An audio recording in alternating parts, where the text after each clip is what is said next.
కాకపోతే హాస్యాస్పదం ఏమంటే మమ్మల్ని ఒక మాట అన్నారు అధ్యక్ష. ఏమన్నారు ముఖ్యమంత్రి గారు? ఏమన్నారు అధ్యక్ష?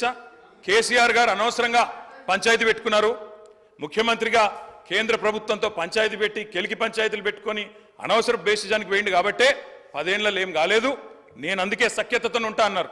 ఏమన్నారు అధ్యక్ష వారు? ఇక్కడ హైదరాబాద్లో ఒక మీటింగ్లో మోడీ గారు వస్తే ఏమని చెప్పినారు?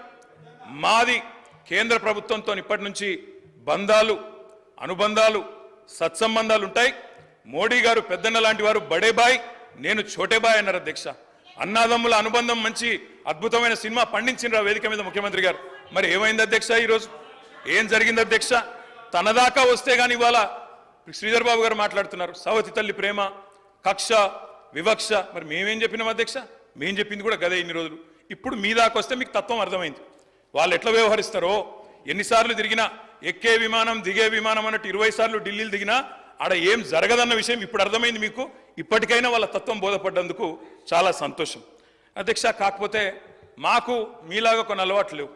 మేము ప్రయత్నం చేసినాం, చాలా పనులు కూడా సాధించినాం. ఏమేం సాధించినాం కూడా మీకు చెప్తాను. కానీ ఇతరులు సాధించింది మా ఖాతాలో వేసుకునే అలవాటు మాకు లేదు.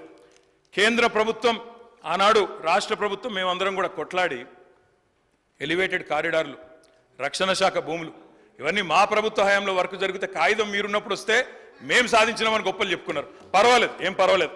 మేము 30,000 ఉద్యోగాలు ఇస్తే మీరు ఇచ్చినారని చెప్పుకున్నారు, అది కూడా పర్వాలేదు. కానీ ఇప్పటికైనా తత్వం బోధపడిందేమో అని చెప్పి నేను భావిస్తా ఉన్నాను.